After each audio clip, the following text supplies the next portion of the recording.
January 26th, 1945. Holtzwihr, France. Temperature 14 degrees below 0 Fahrenheit. 19-year-old Lieutenant Audie Murphy climbs onto a burning American tank destroyer. Alone. The metal under his boots is heating up. Ammunition inside is cooking off. In front of him, 6 German Panzer tanks and 250 Waffen SS infantry advancing through snow. Murphy weighs 130 pounds. He stands 5 foot 5 inches tall. 3 years ago, the United States Marine Corps rejected him. Too small. The Army almost did too. Now he mans a .50 caliber machine gun on top of a vehicle about to explode. For the next hour, he will stand there. He will kill more than 50 Germans. He will call American artillery down on his own position. German soldiers will advance to within 10 yards of him. He will be wounded. The tank destroyer will finally detonate beneath him. And every man in Company B behind him will survive because one boy who was too small to fight refused to stop fighting. The Germans called him Der kleine Teufel, the little devil. This is how the little devil was born. 3 years earlier, Texas, June 1942. The thermometer outside the United States Army recruiting office in Greenville reads 98 degrees. Inside, Staff Sergeant Robert Henderson sits behind a government-issue desk. He has processed 47 recruits this month. He needs 3 more to meet quota. The war needs bodies. A kid walks through the door. Henderson looks up. 5 foot 5, maybe. Skinny, face smooth, no stubble, eyes too big for his face. Looks about 15 years old. The kid hands over papers. Birth certificate says Audie Leon Murphy, born March 20th, 1925. That makes him 17. Legal age with parental consent. Henderson studies the papers, then studies the kid. Something is wrong here. The birth certificate looks real, but this child standing in front of him does not look like someone who should be going to war. How tall are you, son? 5 foot 5.5. The kid's voice cracks on the word half. Weight? 112 pounds. Henderson does the math. Minimum height requirement is 5 foot 6. This kid is half an inch too short. Minimum weight for his height is 120 pounds. 8 pounds underweight. Son, I appreciate your patriotism, but you do not meet the physical requirements. You are too small. Have you tried the Navy? The kid does not move, does not blink, just stands there with papers in hand, looking at Henderson with eyes that have seen too much for 17 years. My father left when I was 12, the kid says. My mother died last year. I have been raising my brothers and sisters alone. I can shoot a rifle better than any man in Hunt County. I can work 16 hours in cotton fields without stopping. I am not too small. I am exactly the right size to kill Germans. Henderson has heard every sob story, every patriotic speech, every desperate plea from kids trying to escape poverty. But something in this kid's voice stops him. Not anger, not desperation, absolute certainty. Look, Henderson tries again. Even if I wanted to approve you, you are underweight and under height. The physical standards exist for a reason. Combat is brutal. You need strength, you need endurance. Can you carry 70 pounds of gear across miles of terrain? Yes, sir. Can you handle a Browning automatic rifle? 19 pounds fully loaded. Can you fire that weapon accurately while under enemy fire? Yes, sir. Can you dig a foxhole in frozen ground? Can you sleep in mud? Can you watch your friends die and keep fighting? The kid does not hesitate. Yes, sir, to all of that.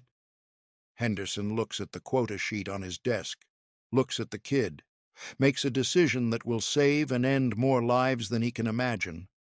Stand against that wall. The kid stands against the height board. Henderson positions the measuring stick. 5 foot 5 3/4, close enough to 5 foot 6 if you round up, which Henderson does. Step on the scale. 112 pounds. Henderson writes 122 pounds on the form. Nobody will check. Nobody ever checks. You understand if you fail basic training, you will be discharged immediately. You understand lying on military paperwork is a federal crime. You understand the Army does not care if you live or die. Do you understand all of that? Yes, sir. Henderson stamps the paperwork. Approved for induction. Report to Fort Walters, July 6th. The kid takes the papers. Thank you, sir. He walks out. Henderson watches him go. 5'5", 112 pounds, 17 years old. That kid will be dead within 6 months. Henderson has seen enough recruits to know. The small ones always die first. Henderson is wrong.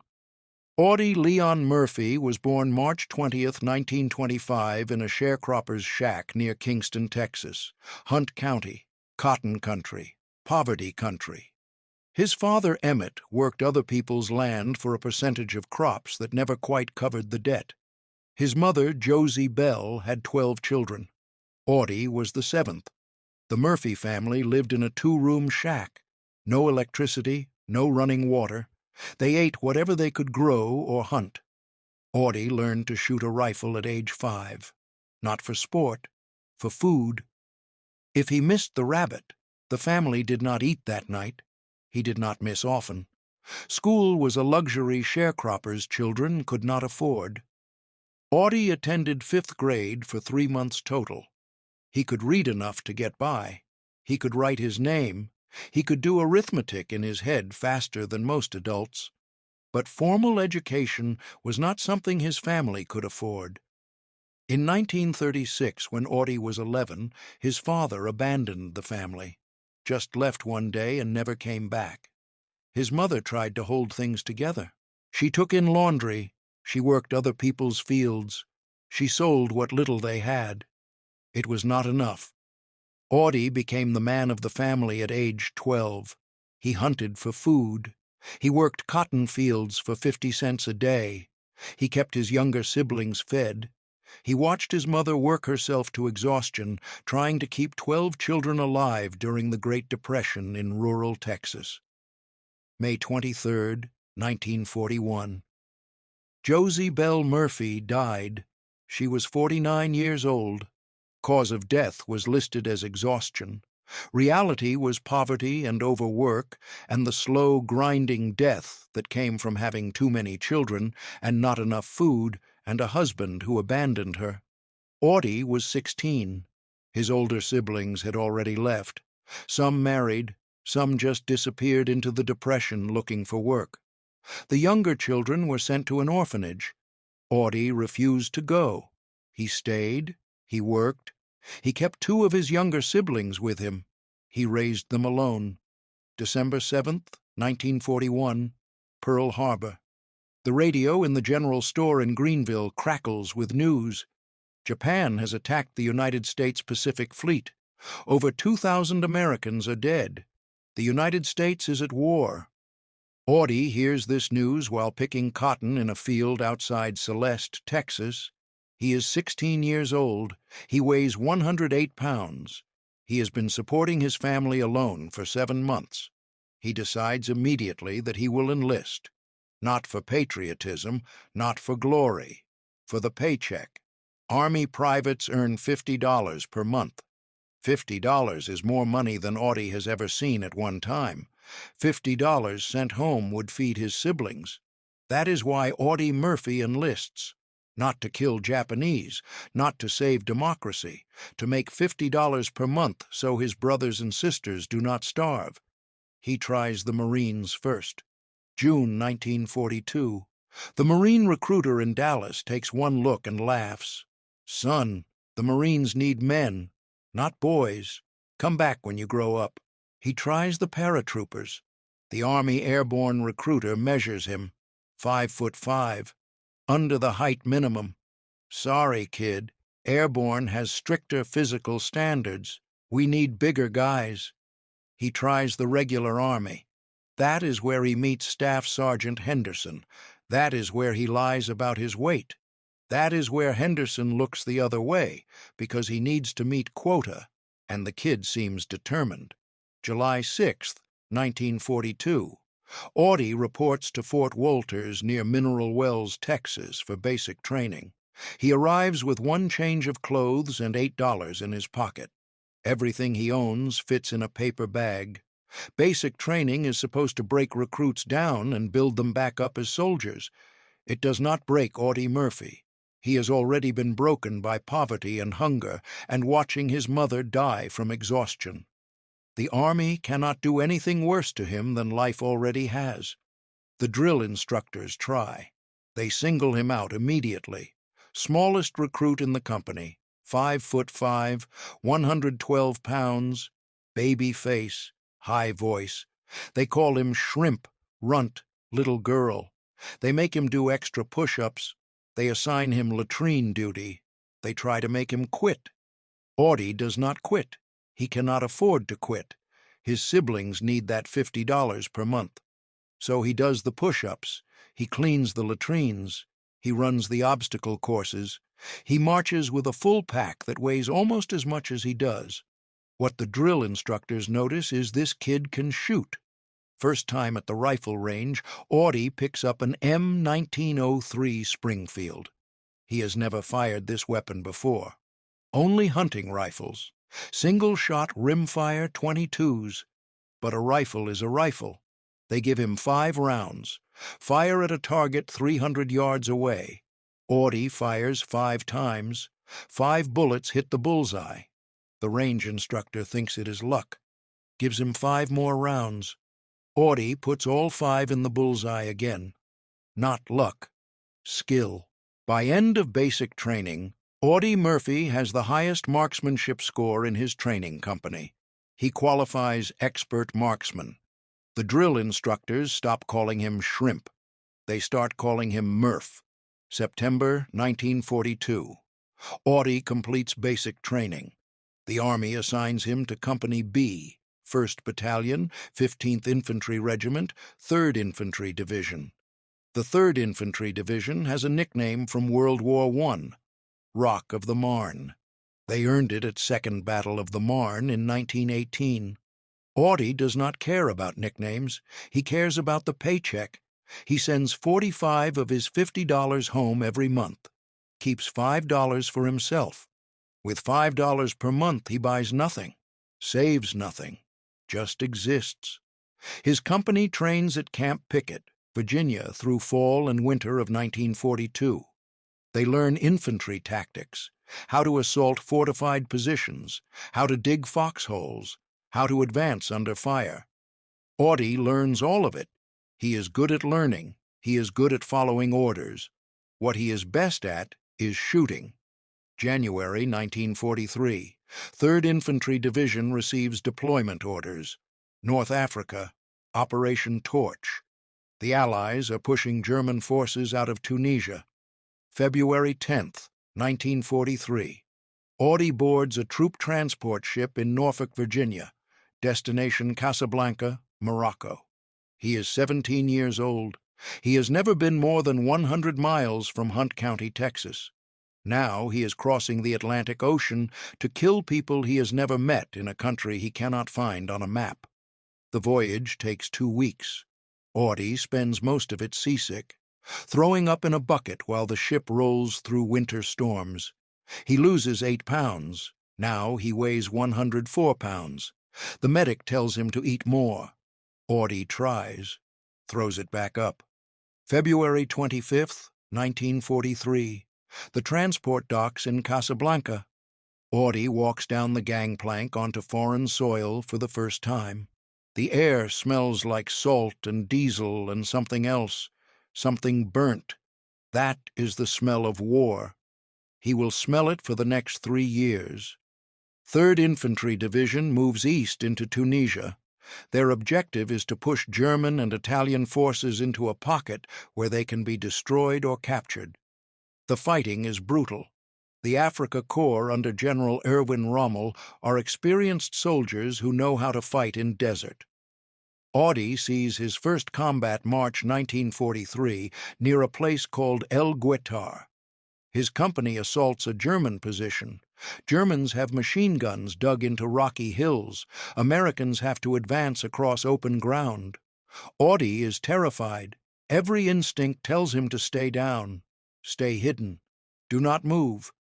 But the company is advancing, and if he does not advance with them, he will be left behind.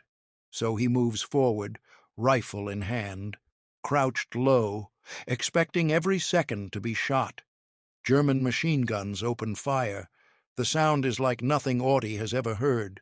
Not individual shots. A continuous roar. Bullets crack past his head, kick up dirt at his feet. Men around him fall, screaming.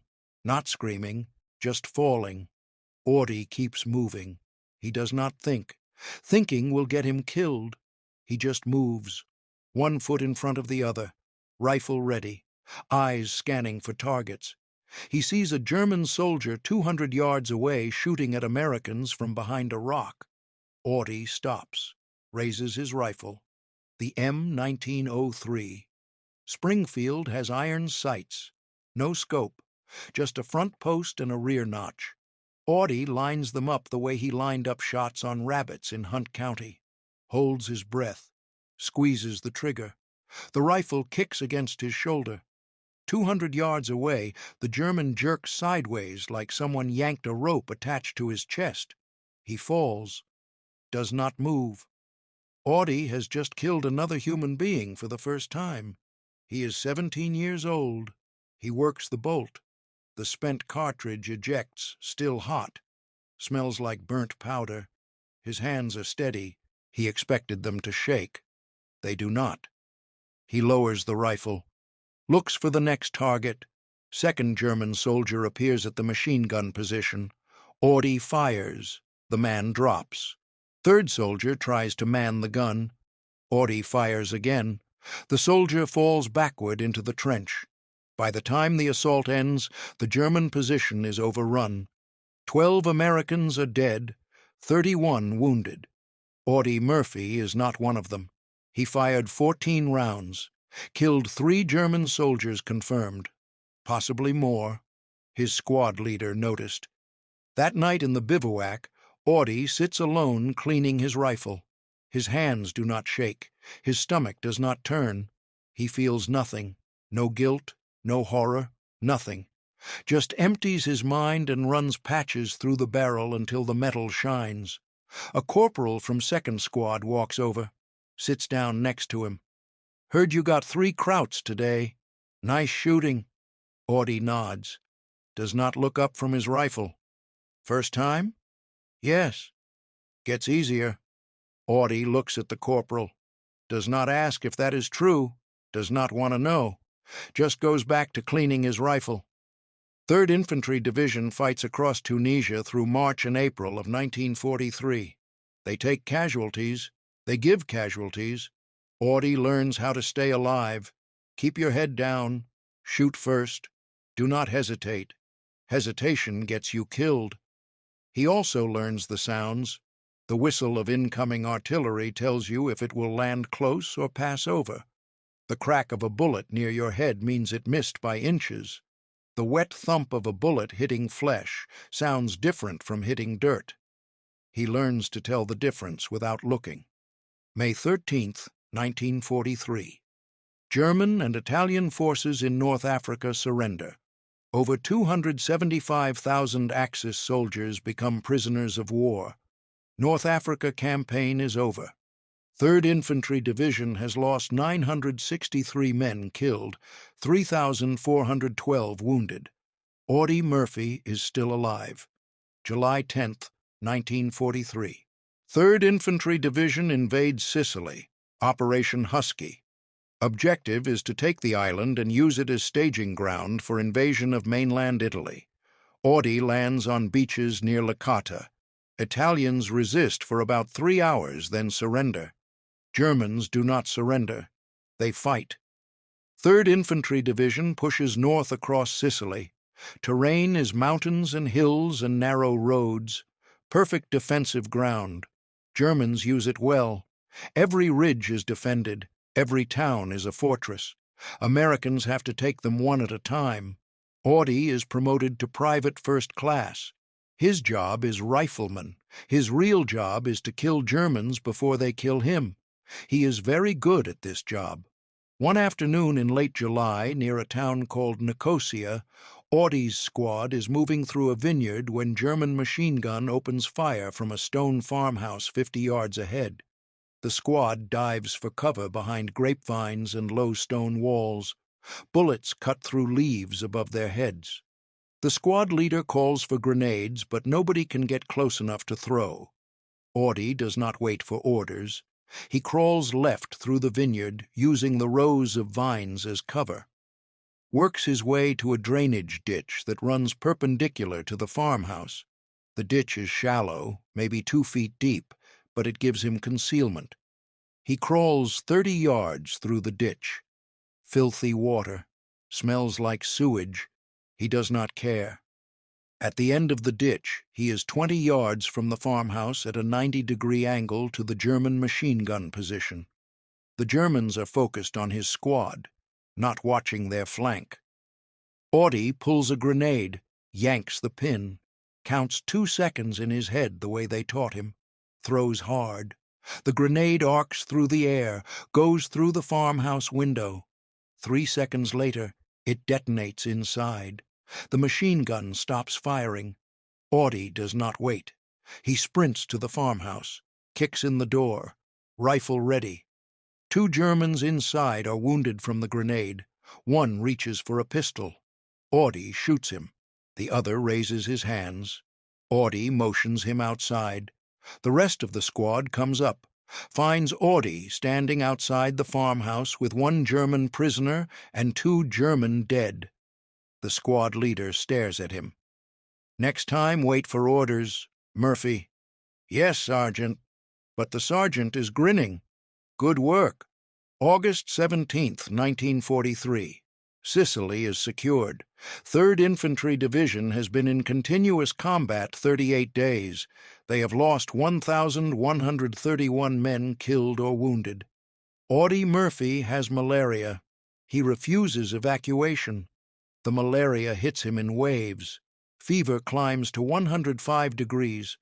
Chills shake his body so hard his teeth rattle. The battalion surgeon orders him evacuated to field hospital. Audi refuses. "I stay with my squad." "You are delirious with fever, soldier. You need treatment. Send me back and my squad gets some replacement who does not know how to stay alive. That replacement will get people killed." "I stay." The surgeon looks at him, looks at the thermometer reading 105, looks at Audi's service record, 3 months combat, 0 days sick leave, expert marksman, multiple commendations for valor. "Take the quinine, drink water. If your fever hits 106, I am pulling you off the line whether you like it or not." "Yes, sir." Audi takes the quinine pills. They taste like poison.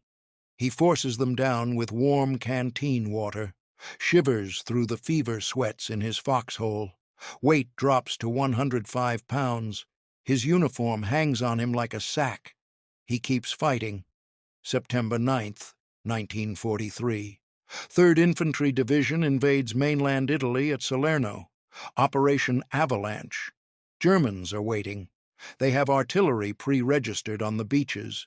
They have machine gun positions covering every approach. The landing is a slaughter. Audi wades ashore with his company. German artillery is falling, exploding in the water. On the beach, everywhere. Men are torn apart, screaming, dying. Blood turns the surf pink. Audi keeps moving. There is nowhere to go but forward. Going back means drowning. Staying still means dying. He makes it off the beach. His company takes 73% casualties in the first hour. 140 men hit the beach. 102 are killed or wounded before reaching the tree line. 38 men left. Audi is one of them. Not one bullet touches him. His squad mates start calling him lucky. He does not feel lucky. He feels like he is borrowing time and eventually the debt will come due. But today is not that day. He finds cover behind a destroyed landing craft. Returns fire. Sees German soldiers in tree line 400 yards inland. Raises his rifle. Fires. A German falls. Fires again. Another falls. He does not count. Just keeps shooting until the rifle is empty. Reloads. Keeps shooting. By the time American forces push inland, Audi has fired 62 rounds. Killed at least 6 Germans confirmed. His company commander is dead. His platoon leader is wounded. The sergeants take over. 3rd Infantry Division fights up Italian peninsula through fall and winter of 1943. Terrain is mountains, rivers, mud, rain, cold. Germans defend every river crossing, every mountain pass, every town. Americans pay in blood for every mile.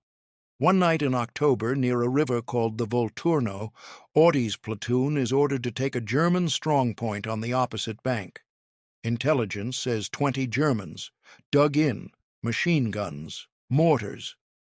The platoon has to cross the river at night, assault the position, and hold it until morning when the rest of the battalion can cross. They cross at midnight.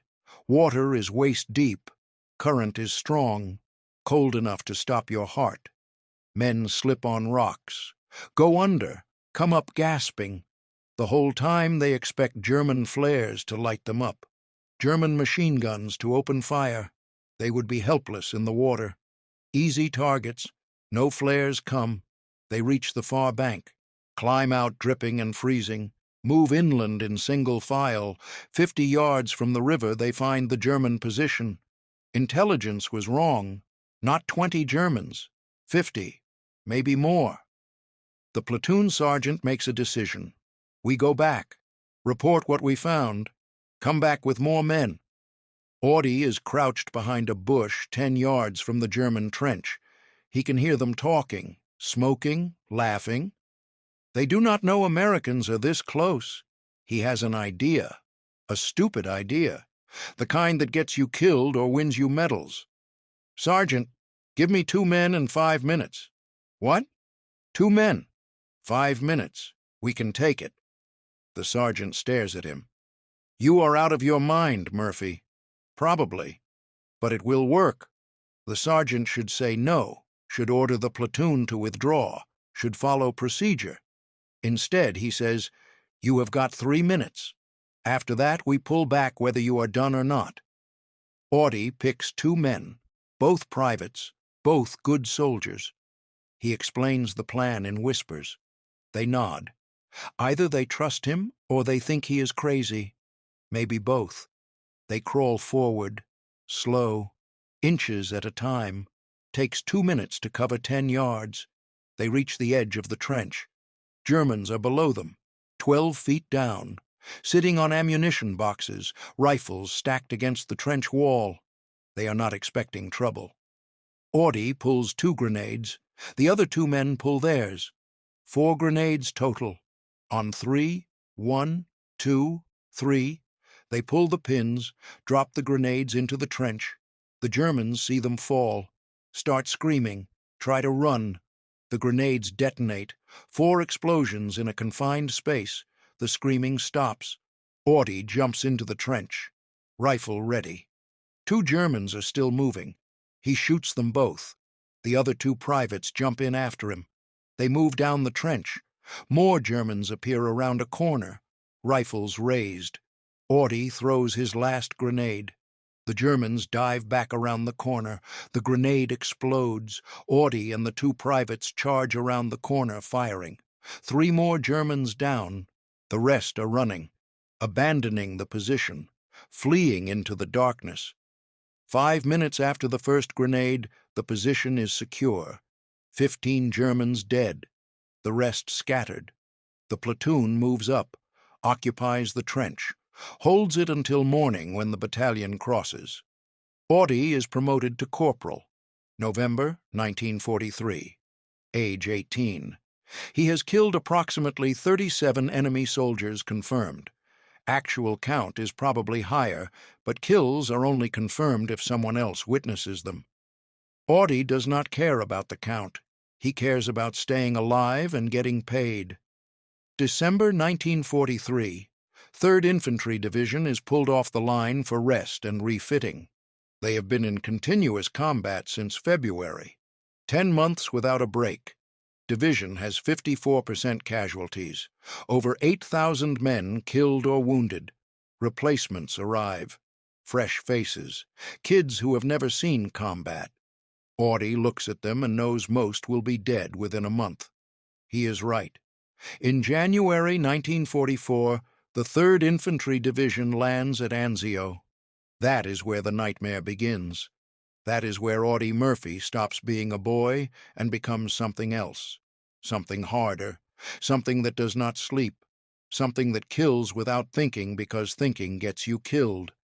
Anzio will break men stronger than him, but Audie Murphy does not break. January 22nd, 1944. Anzio, Italy. Before dawn. The sea is black and flat. The sky is low, clouds layered like armor. The Allied plan says this landing will be different. No Salerno chaos. No bloody beach like Sicily. Intelligence says the Germans are weak in this sector. The beachhead will be easy. Quick. A clean end run around the Gustav line. Plans look good on paper. In reality, Anzio becomes a trap.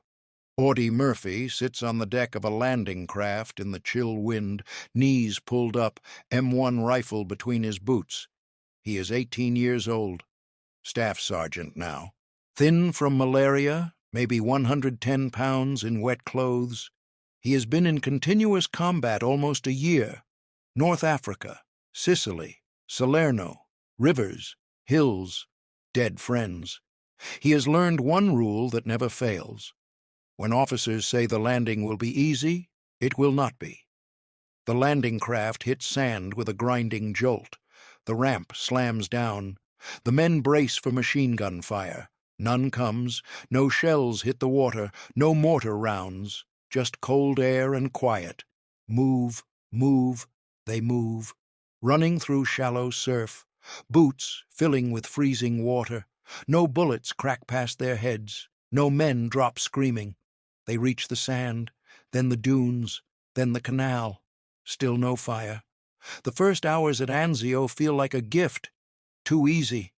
3rd Infantry Division pushes inland. Company B takes positions in drainage ditches and farmhouses 5 miles from the beach. The ground is flat. Reeds, canals, low embankments. No real cover. No high ground, the kind of open terrain where artillery turns men into meat. The Germans are surprised but not shattered. They pull back. They call in reinforcements. They bring artillery. Anzio becomes a bowl. The Allies sit in the bowl. The Germans ring it with guns. Within 48 hours, the shelling starts. Artillery at Anzio is not occasional. It is constant. German batteries ring the beachhead, heavy guns, railroad guns, Nadelwerfers that scream like banshees. They have the coordinates of every crossroads, every farmhouse, every ditch. There is no safe place. There is only degrees of danger. Murphy and his men dig in along a drainage ditch outside a hamlet called Cisterna. The ground is wet. The water table is high. Their foxholes fill with brown water within minutes. They bail with helmets. 20 minutes later, the holes fill again. They give up. They sit in the shallow mud and wait. The first German shells fall short, exploding in fields. Then they walk onto the American positions. 1 shell every 30 seconds, then every 15, then 10. The explosions blend together into one continuous concussion. Dirt and shrapnel rain down. Men hug the mud, trying to dig into it with their fingers. A man 3 feet from Murphy takes a fragment through the neck. 1 second he is there. The next second his head is half gone. His body twitches for a few seconds, then stops. Murphy does not move, does not reach for him. There is nothing to reach for. He hears someone sobbing, not loud, short, choking sounds. He does not look to see who it is. He stares at the ditch wall 6 inches from his face and counts shells. 1, 2, 3. Counting keeps him from thinking. The shelling stops suddenly. No warning, no gradual taper, just silence. The silence hurts his ears. Then the machine guns start.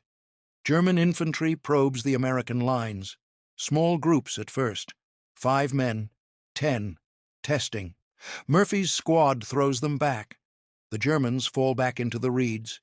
The artillery starts again. This cycle repeats day after day. Shelling, probes, night raids. No real movement, no ground taken, just men killed in place. The medics at Anzio run out of normal categories: wounded, killed, missing. They add a word soldiers use quietly behind the lines: shell-shocked. Men who are not physically hurt but are broken anyway. After 2 weeks under fire at Anzio, Audie Murphy understands what that word feels like from the inside. Sleep becomes a rumor. Every time he closes his eyes, artillery starts, or flares go up, or someone shakes him for stand to. Even on the rare nights when the guns are quiet, his mind will not shut off. Every sound becomes incoming. Truck backfire, helmet clank, someone's shovel hitting a rock. He flinches at each one. One night, a fresh replacement in his squad starts screaming in his foxhole. The man has been on the line 12 hours. He has seen 2 people die. Shells are falling nearby, not close, just enough to keep everyone tense. The replacement's mind snaps. He stands up in the ditch, shrieking, arms flailing, trying to run. Murphy tackles him face first into the mud, puts his hand over the man's mouth. "You want to stand up and run? Go ahead," Murphy says in the man's ear, voice flat. "But you do it after the barrage, not during. You understand?" The man sobs into the mud. Murphy holds him down until the shelling stops. When daylight comes, the medics quietly lead the replacement to the rear. He will never come back to Company B. Murphy does not scream. He does not cry. He does not talk about any of it. Outwardly, he functions better under fire than almost anyone. Inwardly, something is hardening into stone. Then comes the day that will follow him for the rest of his life. It is late January. Rain has turned everything to soup. 3rd Infantry Division is ordered to push toward a town called Cisterna. The idea is simple on paper: attack, break through, expand the beachhead. In reality, the Germans are waiting with tanks and veteran infantry. Murphy's unit moves out before dawn. They advance along a road lined with ditches and low trees. The ground on either side is knee-deep mud. They are moving light. No tanks, no heavy support close by. The attack is supposed to be limited. Probe the German line, find weak spots. Half a mile out, the Germans open up. Machine guns chatter from hidden positions. Mortar shells fall along the ditches. Men dive into the mud. A tank shell hits the road 50 yards ahead. The explosion throws dirt and gravel into the air. A man lands on his back 10 yards from Murphy, both legs gone below the knee, still screaming. "Get off the road! Get off the damn road!" Murphy shouts the order and his men follow. They slog into the fields. Every step sucks at their boots. They spread out. A second later, machine gun fire rips down the line where they were. A platoon on their left is cut off. Murphy hears them on the radio for a few minutes. Then nothing. Static. By noon, the attack is stalled. The German fire is too heavy. The battalion commander orders a withdrawal to previous positions. Pull back before the fresh companies get wiped out like the units in front of them. Murphy's company begins to pull back by squads, bounding. One group covers, the other moves. Standard tactic. They have done it 100 times. Today, every movement is through mud that grabs at legs and slows them down to a crawl. As his squad peels back, Murphy sees something he will never forget. A German shell hits a farmhouse where a group of wounded Americans are being treated. The blast blows the roof off. Fire starts in the exposed beams. Men inside start screaming.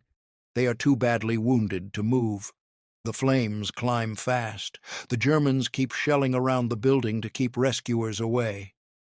Murphy watches for 10 seconds, maybe less. That is all it takes. "Give me the bar." The Browning automatic rifle weighs 19 pounds. Full magazine adds another 2. Murphy slings his M1 and takes the bar from the gunner without asking permission. He sprints toward the farmhouse, slipping and sliding through mud. His squad yells after him. "Sergeant, where the hell are you going?" He does not answer. He does not think about it. If he stops to think, he will stop running. German machine guns see him in the open and shift fire. Rounds snap past him. Mud kicks up around his feet. He fires the bar from the hip as he runs. Short bursts, not to hit anything, just to make them duck. He reaches the side of the farmhouse. Heat is intense. Flames roar through the thatched roof. Smoke chokes the air. Inside, men scream for help. He can see one man through a broken window. The man's uniform is soaked with blood. His lower body is pinned under a fallen beam. Fire is creeping toward him. Murphy drops the bar, grabs the window frame, and pulls himself through. Inside, the heat feels like a furnace. He can barely see. His eyes water. He crouches low, crawls to the pinned man, tries to lift the beam. It does not move. He looks around, sees a broken board, wedges it under the beam, levers with all his weight. The beam shifts an inch. The wounded man howls. Murphy levers again. The beam moves enough to free one leg. He drags the man clear, then grabs him under the arms and pulls him toward the window. Outside, bullets punch through the walls. Germans have seen movement. They fire blindly into the smoke. Murphy gets the wounded man to the window and shoves him out, then turns back. There are more voices, more hands reaching. He goes back in. He pulls out another man, then another. 4 in total. By the time he drags the 4th outside, his eyebrows are singed. His face is black with soot. He can barely breathe. The farmhouse is fully engulfed. The roof collapses in a roar of sparks and smoke. He grabs the bar, half drags, half carries one of the wounded toward the ditch. His squad meets him halfway. They pull the wounded into cover. Someone slaps Murphy on the helmet. "You out of your mind, Sarge?" Murphy leans against the ditch wall. His chest heaves. His eyes sting. He does not answer. He looks back at the burning farmhouse, listens for more screams. There are none. That night, the regiment's after-action report notes his actions in one dry sentence. Staff Sergeant Murphy displayed exceptional courage in rescuing 4 wounded men from a burning building under enemy fire. For Murphy, it is just another day when he did not die. The weeks grind on. By the time the Anzio beachhead finally expands in May, the casualty numbers are sickening. 36,000 Allied casualties at Anzio. Hundreds of men blown apart without ever seeing the enemy. 3rd Infantry Division alone loses thousands. In some rifle companies, more than 80% of the original men are dead or wounded. Audie Murphy is not one of them. By the summer of 1944, he has been awarded the Bronze Star, the Silver Star, and multiple promotions. He has been wounded by shrapnel and spent days in aid stations. Each time he returns to the line as soon as they let him. Something else comes back with him every time. A little less sleep, a little more edge, a little more distance between him and everyone else. He starts yelling more in combat, not with panic, with a hard, cold fury that scares even his own men more than German gunfire. When someone freezes, he does not comfort them. He shoves them, curses them, forces them to move. After one particularly bad day, a replacement mutters within earshot, "That little bastard has a death wish." An older sergeant corrects him, "No, he has a survival wish, just not for himself." In August 1944, his division participates in Operation Dragoon, the invasion of southern France. The landings near Saint-Tropez are almost relaxed compared to Anzio. Light resistance on the beaches, civilians waving from balconies, grapes on the vines, sunshine instead of artillery. It looks like a different war. Murphy comes ashore with Company B. The smells of cordite and burning flesh are replaced briefly by salt air and crushed grapes. For a few hours, he allows himself to imagine he might survive the war. Days later, that illusion burns out. Near Ramatuelle, his platoon is pinned by German fire from a rocky hill. 2 machine gun nests, perfectly placed, have them trapped in a narrow draw. Any movement draws immediate fire. They cannot advance. They cannot retreat. If they stay, mortar fire will finish them. Murphy strips off his gear until he carries only his rifle, grenades, and ammo. He crawls alone up a draw to the left, using rocks and scrub as cover. He gets within 30 yards of the first nest, pulls a grenade, throws. Before the smoke clears, he charges in, firing from the hip. He kills the entire crew of the first nest, then grabs their machine gun and turns it on the second position. His platoon hears the sudden burst from the flank and rushes forward to finish the job. The attack that was stalled minutes earlier now steamrolls the hill. For this action, he receives the Distinguished Service Cross recommendation. At higher headquarters, the recommendation is downgraded to a Silver Star. Army bureaucracy has strange rules for what is enough to earn the second highest medal for valor. Murphy does not care what they pin on his chest. Medals do not stop bullets. They do not bring dead men back. They do not keep him warm at night when the memories come. His best friend in the war is a man named Latty Tipton, big Tennessee farm boy, loud laugh, the kind of man everyone expects to live forever. Tipton and Murphy share foxholes, cigarettes, and dark jokes that only combat soldiers understand. One cold morning in France, Tipton dies 2 feet from Murphy over something stupid. They are clearing a small village. Germans have pulled back. Or so it seems. A white cloth waves from a doorway ahead. Looks like a surrender flag. Tipton steps out into the street, laughing, rifle low. "Hey, Kraut, come on out. War is over for you." A German throws a grenade from the doorway. Tipton has time to turn his head. The blast takes him in the chest. He drops without a sound. Murphy sees it. For 1 second he freezes. Then everything in him snaps. He charges the house alone, firing as he runs. He kills every German in that building, then keeps going. He clears the next house, then the next.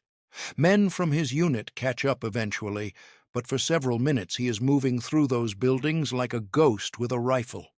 When it is over, someone says softly, "Tip never stood a chance." Murphy stands over his friend's body, silent. Someone asks if he is okay. He does not answer. He kneels, takes Tipton's dog tags, and walks away. That night he does not sleep at all.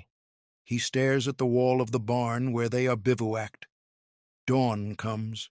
He puts his boots on, picks up his rifle, goes back to work. By late 1944, the list of decorations next to his name is getting longer. Bronze Star with V device, Silver Star, another Silver Star, Purple Heart, promotions, citations. Officers start mentioning his name in briefing tents. Men in other companies know of the small Texan who always seems to be in the worst of the fighting and always walks out. To command, he is an asset. To his men, he is both reassurance and warning. Wherever Murphy is, trouble will be.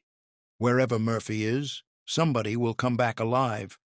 He does not feel like a hero. He feels tired, angry, old. He is 19. In December 1944, while he is convalescing from a leg wound, the Germans launch their last big offensive in the West. The Ardennes, the Battle of the Bulge, His division is pulled north to help plug the line. Murphy is still limping, but he returns to his company as they move into eastern France. There is no time to fully heal. January 1945. The Germans are not finished. They are pulling back, but fighting every mile. One small Alsatian town after another, one frozen forest after another. The American advance is relentless. So is the winter. On January 26, 1945, near Holtzwihr, Company B is ordered to hold a thin line of woods against a much larger German force. Tanks, infantry. The ground is frozen solid. They cannot dig proper foxholes. The cold cuts through their coats and parkas. Breath freezes on mustaches and scarves. The attack that morning will push Murphy past everything Anzio, Sicily, Salerno, and France have already taken from him. It will condense 3 years of survival, rage, skill, and trauma into 1 hour on a burning tank destroyer. On that day, on that field, in that snow, the small underweight kid the Army almost sent home will stand alone against 250 Germans and 6 tanks. He will become, in that 1 hour, exactly what the recruiter in Greenville never imagined. He will become the most dangerous 19-year-old in Europe. 81 years ago, a 17-year-old kid walked into a recruiting office.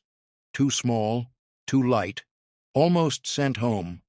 3 years later, 33 medals, every American Valor Award that exists, a record that still stands today. If this story gave you chills, do me a favor, hit that subscribe button. Every subscriber tells YouTube to share these forgotten stories with more people. You're not just subscribing to a channel, you're keeping history alive. Now drop a comment. Tell me, what shocked you most about Audie Murphy? And where are you watching from? United States? Germany? France? Wherever you are, type it below. This community is everywhere. Share this video. There's someone in your life who needs to hear this story. Send it to them right now. Thank you for watching. Thank you for remembering these men. See you in the next one. He bends. And when he springs back, Germans start dying faster.